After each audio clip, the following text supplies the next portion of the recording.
தொட்டது துலங்க ஜோதிட குறிப்பு. ஒருவர் ஜாதகத்தில் ஜீவனாதிபதி எனப்படும் 10 கூடையவர் கெடாத நல்ல இடங்களில் இருக்க அவர் சுபர் பார்க்கும் அமைப்பு அல்லது அவர் சுபருடன் இணைந்திருப்பது அல்லது ஜீவன ஸ்தானத்திற்கு சுபர் பார்வை சுபர் சம்பந்தம் இருக்குமானால் ஜாதகர் தொட்டது துலங்கும். அவர் வேலைக்கு அமர்ந்திருக்கும் தொழிலை நடத்துபவர் நல்ல லாபம் பெறுவார். இவருக்கு நிறைய ஊதியம் கொடுத்து மகிழ்விப்பார். ஜாதகர் தொழில் செஞ்சாலும் உயர்வடைவார். ஜீவனாதிபதி எனப்படும் 10 கூடையவர் பகை நீசம் பெற்று கெட்டிருந்தால் அவரை சுபர் பார்க்கும் அமைப்பு அல்லது அவர் சுபருடன் இணைந்திருப்பது போன்ற அமைப்பு இருக்குமானால் ஜாதகர் திறமசாலியாக இருந்தாலும் பெரிதாக ஏதும் சேமிக்க முடியாது.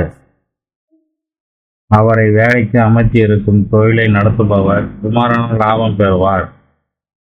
உழைப்புக்கு தகுந்த ஊதியம் கிடைக்காவிட்டாலும் சுமாரான ஊதியம் பெறுவார். ஒரு இடத்தில் வேலை செய்யும் போது இவர் 10ஓடு 11ஆக இருப்பார்.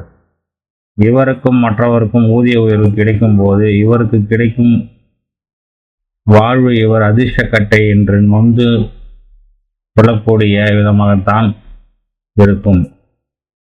ஜீவனாதிபதி எனப்படும் 10 கூடையவர் பகை நீசம் பெற்று கெட்டிருந்தாலும் அவரை கொடியவர் பார்க்கும் அமைப்பு அவர் கொடியருடன் இணைந்திருப்பது போன்ற அமைப்பு இருக்குமானால் இவர்கள் எந்த இடத்தில் வேலைக்கு ஒழுங்காக இருக்க மாட்டார். இவர்களை வேலைக்கு வைத்திருக்கும் முதலாளிகளுக்கு நஷ்டம்தான் வரும். இவர்களை முதலாளி வேலையை விட்டு நீக்கி விடுவார் அல்லது ஊதியம் போதவில்லை என்று இவர்களாகவே வேலையை விட்டு நின்று விடுவார். இந்த மாதிரி அமைப்புடையவர்கள் நீச்சல் தொழில் எனப்படுகின்ற பொருட்களை அழிக்கும் தொழிலை கான்ட்ராக்டாக எடுத்து செய்தால் ஜெயிக்கலாம்.